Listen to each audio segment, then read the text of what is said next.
Hey, yo! Welcome back to the Dugout and Beyond. So we are so close with finishing up the college basketball season, both men and women, of course.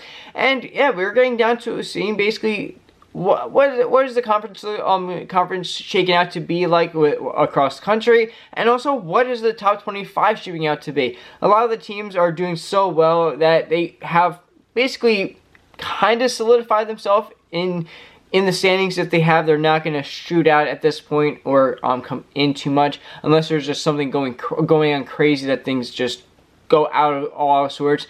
And of course, for the top 25, they're all getting into the tournament, and then we of course have these small conferences to see what goes on. Of course, with all the one big conferences, have to do those to really see who from their conference is going to make it. Of course, if you're a bigger one with multiple invites, you're going to have half the SEC is going to be in, plus whoever is going to win it. You could have still the champion of the season go and win it and still have more teams go. But yeah, obviously we're getting very, very close to that situation.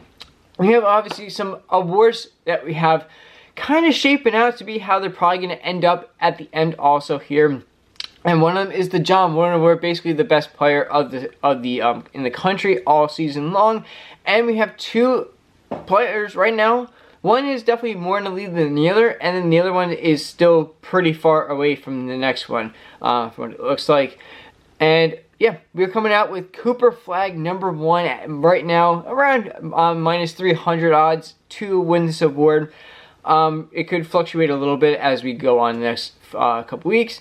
And we have Johnny Broome of Auburn at plus 200, as he kind of wasn't even really in it in the beginning. We actually have Cooper Flagg is at minus 700 January 27th, and Broome was at 310 on January 27th. So kind of a big shift for both guys, and they're, as you can tell, they're definitely getting a lot closer. Minus 700 to plus 300 is a massive gap. But yeah, going with Cooper Flagg, obviously his first season here, reclassified, should be really a senior in high school, but he was just really, really insanely good that he said, I don't need to be in high school anymore. I'm too good for these guys. Down at Memberty Academy, of course, you're basically NBA talent for major guy there. We have a lot of them are already in the league. But yeah, he came in and basically was like, hey, this is what you know about me.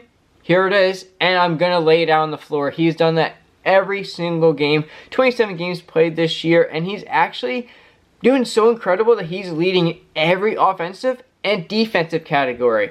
He's right now offensive, 19.5 points, 4 assists with a 48% field goal percentage. Pretty good on all fronts there. He has also the ACC record, I think, for scoring with like 42 points a few games ago. And defense, he is leading again every category. Rebounds per game, 7.7. Steals, 1.6, and blocks per game is at 1.1. So again, everything is all in him. And it's kind of funny how since his first season, he said he's considering coming back for a second year. So maybe this just fills out like crazy. Yeah, literally in his reference thing, it just has his jersey. It's actually pretty funny how someone so good is basically just blank, and it might be 1 year, and he might pull back for his second year here. He did say that not too long ago, so kind of maybe testing the waters to see what he can get, if there really is anything. Or he's also saying, I'm here to win. I like whatever. Let's do this again if you want. But yeah, and next we have with Johnny Broome of Auburn. He actually started at Morehead State for a couple years. He was there for 2 years, and from 20 to 21, and they obviously played the entire regular season, and they were like in the middle of a lot of conference tournaments there, as we all know what happened. And he started in 27, played in 30 games in 2020, was at Morehead again for 34, and then after that he was at Auburn for the last 3 years. And actually, so here he is basically a senior a second time, because it's a lot of the transfer rules can be very different with some guys, and sometimes it's confusing. So he is still considered a senior because he utilized the NCAA transfer portal to move from Morehead State to Auburn. And yeah, this allowed him to retain the year of eligibility, making him still a senior, even though he's played now his 5th season, which would make a lot of people graduates, or just kind of, if he redshirted, it would have kind of changed stuff along the way. But yeah, so he is still considered a senior due to the transfer rules and the year of eligibility he preserved by transferring. So, hey, he's played full seasons for the most part here as we got along through his career. So it's not like he's missing anything. He just moved, and it definitely a big move because Morehead State is in the Ohio Valley Conference, which is not as great as even the SEC. Of course, you all know that how great the SEC is this year. But yeah, let's go with his stats here. And almost exactly like Cooper Flagg, he's leading in every offense and almost every defensive category. He's leading in points per game at 18.6, which is actually above what Flagg is getting at. No, Flagg is just over that, actually, by almost a point there.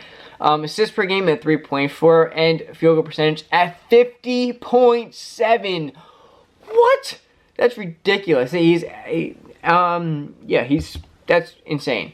The lowest is a 29-point game. That's ridiculous.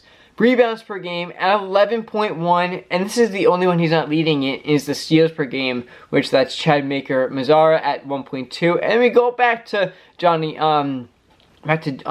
Broome, as he is leading in blocks per game at 2.6. So you almost have two identical players, with just, of course, one stat is being led over the other here.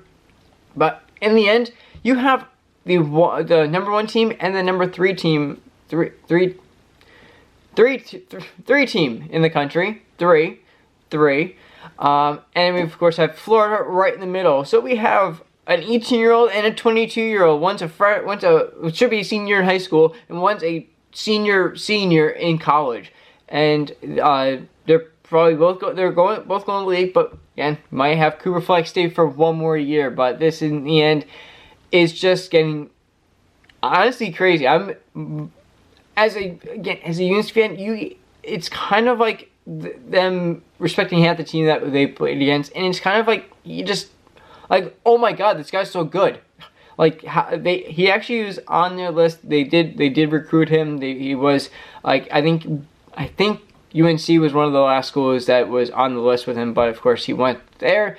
But it's just like how with Yankees and Red Sox, at the time they respect the player just because of who they were and how they did, and just how they played the game, and just the physicality. He's so talented, and it's kind of insane on what you have to actually respect him, no matter who your team is and what you root for in the end. Same thing with Johnny Broome, just outstanding seasons right now, and they're both going to most likely shine so bright in this tournament, and of course in NBA careers, as they probably go along to those very, very soon and do very well as probably top guys. But yeah, in the end, we have these two guys are really, really just kind of narrowing down. I want to know who you think is if they're going to get any closer, and if we can have something going crazy at the end. We have also 4 more games for Auburn. They have Ole Miss, who's ranked 24 right now, Kentucky 17. Texas A&M and Alabama. So all ranked teams, of course, they are playing in the SEC. So every single team of these are ranked, and that could really, really do something here to this Auburn team if they can handle on these teams. All for quad 1. I think all quad 1 wins. And then we have Duke. We have coming down also 4 games here at Miami, for Florida State, Wake Forest, and of course they're renewing the rivalry of North Carolina on the last game here, as they did beat North Carolina 87-70 just a couple weeks ago. So hey, this is gonna be always so exciting to see at the end of the year here, and I'll see you on the next one. Peace.